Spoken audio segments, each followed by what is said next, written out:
નમસ્તે વિદ્યાર્થી મિત્રો, આ ચિત્ર જોઈને તમે સમજી ગયા હશો કે આજે આપણે શેનો પાઠ ભણાવવાનો છે.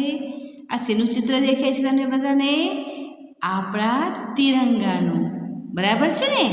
તિરંગાનું એટલે કે આપણે જ આજે પાઠ શીખવાનો છે કે આપણા દેશ પ્રત્યેની આપણી ફરજો શું છે. આપણે કઈ કઈ ફરજો અદા કરવા જોઈએ. એક તો આપણા રાષ્ટ્રીય ચિહ્નોનું આપણે માન જાળવવું જોઈએ. બીજું, આપણે આપણા દેશ પ્રત્યે બરાબર આપણા રાષ્ટ્રધ્વજને હંમેશા સલામી આપવી જોઈએ. આપણા રાષ્ટ્રીય તહેવારોની ઉજવણી કરવી જોઈએ અને આપણે આપણા દેશ પ્રત્યે તન મન અને ધનથી ન્યોછાવર થવું જોઈએ. તો આજે આપણે પાઠ દરમિયાન વિવિધ બરાબર આપણી જે ફરજો છે, આમ તો તમારું જે પાઠ્યપુસ્તક છે એમાં તમારી મૂળભૂત ફરજો તો પ્રથમ પેજ ઉપર આપેલી જ હોય છે, પણ આજે આપણે થોડીક સારી રીતે સમજ બરાબર ને જે તમે નાના બાળકો સમજી શકો એ રીતની ફરજો હું તમને કહીશ. તો વિદ્યાર્થી મિત્રો, ચાલો આપણે પાઠની સરસ રીતે સમજ મેળવીએ. પાઠ 15 દેશ પ્રત્યેની આપણી ફરજો. અહીં તમે આપણા તિરંગાનું ચિત્ર જોઈ રહ્યા છો, નિહાળી રહ્યા છો.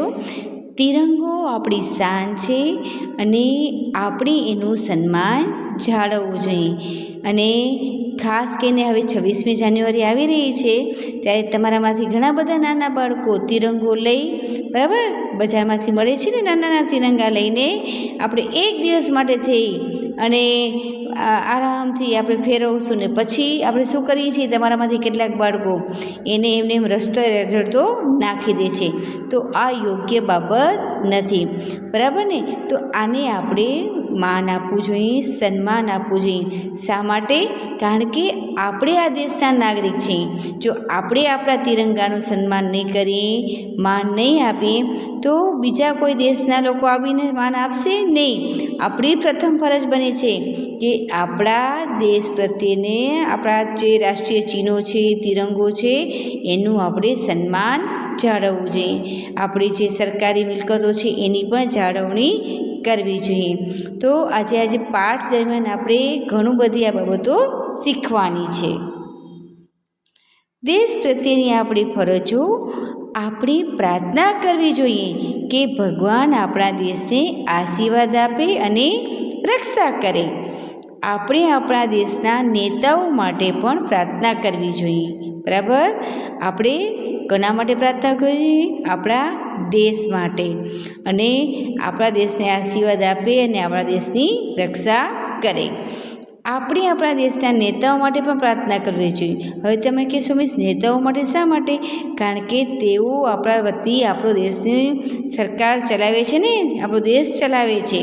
કારણ કે આપણે જેને ચૂંટીને મોકલાવીએ છીએ અને પછી તેઓ કાર્યભાર સંભાળે છે અને એ લોકો વ્યવસ્થિત કાર્યભાર સંભાળે એના માટે આપણે પ્રાર્થના કરવી જોઈએ.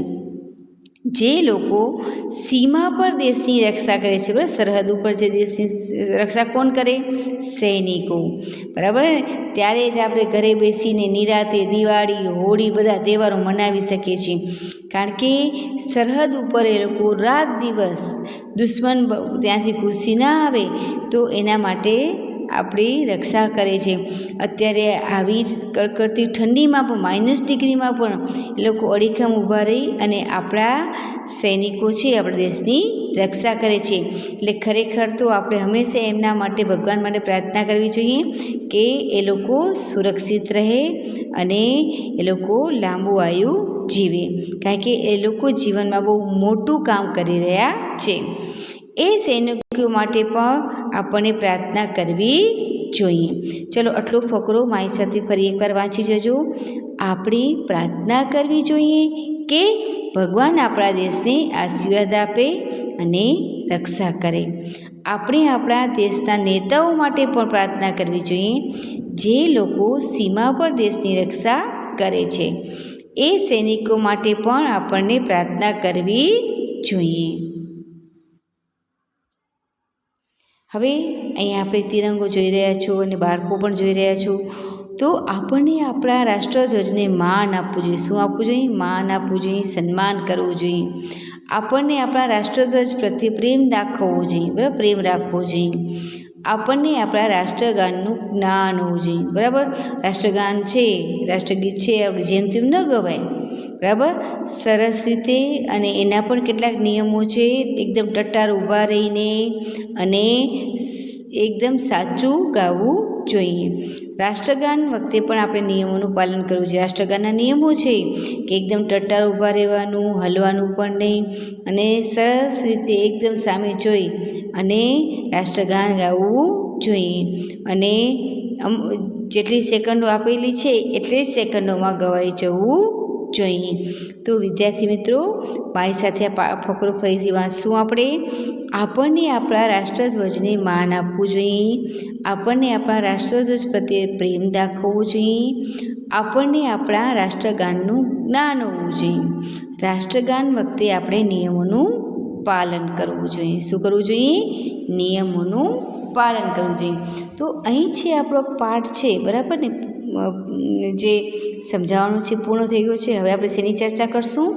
પ્રશ્નો જવાબની ચર્ચા કરીશું. પ્રશ્ન 1. આપણને શા માટે દેશના નેતાઓ માટે પ્રાર્થના કરવી જોઈએ? કારણ કે તે આપણો દેશ ચલાવે છે. આપણે જેમને છૂટીને મોકલાવી છે ને, બરાબર ને, તો તે લોકો વ્યવસ્થિત દેશ ચલાવે તે માટે આપણે એના માટે પ્રાર્થના કરવી જોઈએ. રાષ્ટ્રગાન કરતી વખતે આપણે શું કરવું જોઈએ? તો રાષ્ટ્રગાન કરતી વખતે આપણે નિયમોનું પાલન કરવું જોઈએ. આપણે રાષ્ટ્રધ્વજ પ્રત્યે માન કેવી રીતે પ્રગટ કરી શકીએ છીએ? તો આપણે રાષ્ટ્રધ્વજ પ્રત્યે આપણે તેને સલામી આપી, સન્માન કરીને માન પ્રગટ કરી શકીએ છીએ, બરાબર.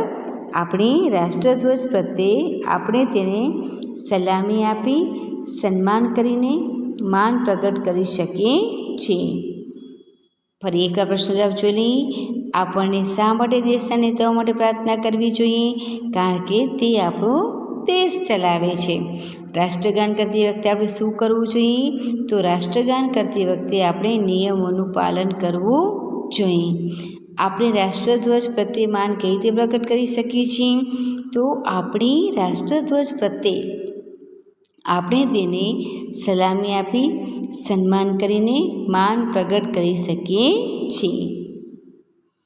આપેલા વિધાનો સામે રાઈટ અથવા રોંગ એટલે કે સાચા અથવા ખોટાની નિશાની કરો.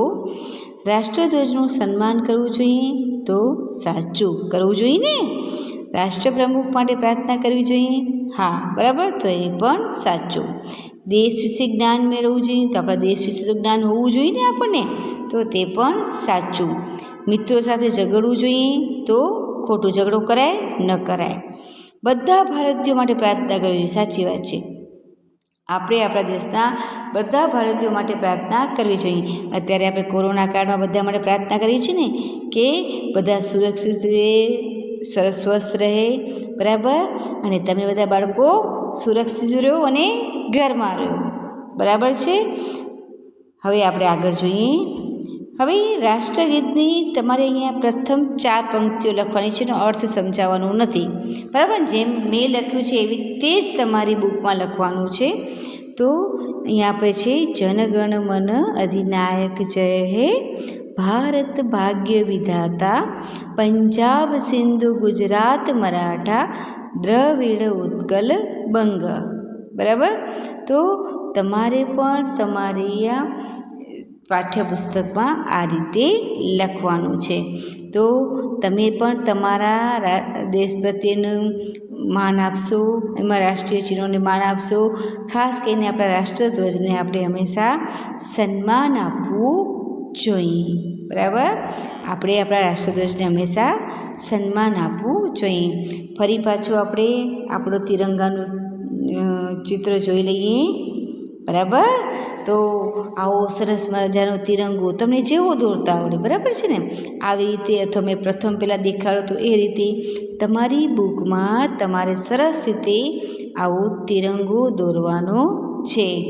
અને સરસ મજાના રંગ પણ પૂરવાના છે, કારણ કે 26મી જાન્યુઆરી આવી રહી છે ને, તો આ પ્રવૃત્તિ તમારે કરવાની છે. તો તમે બધા બાળકો હોશે હોશે કરશો ને? આવડશે ને બધાને? આપણો રાષ્ટ્રધ્વજ દોરો તો બહુ સહેલો છે, બરાબર ને? બધાને આવડી જાય એવો. તો તમારે પણ તમારા રાષ્ટ્રધ્વજ પ્રત્યે માન જાળવવાનું. અને મેં જણાવ્યું એમ હવે પછી 26મી જાન્યુઆરી આવે તો તમે જો રાષ્ટ્રધ્વજ ખરીદો તો સારું, પણ એને બીજા દિવસે ઉકેડામાં ફેંકવાનો નથી. એને સન્માન સાથે રાખવાનું, અને તૂટી જાય એટલે જમીનમાં એને દાટી દેવાનું. પણ આપણે એનું સન્માન કરવાનું છે, નહીં કે જ્યાં ત્યાં ફેંકી દઈને. તો તમને મારી વાત સમજાઈ ગઈ ને વિદ્યાર્થી મિત્રો? તો મારી સાથે બધા શું બોલશો? જય હિન્દ. શું બોલશો? જય હિન્દ.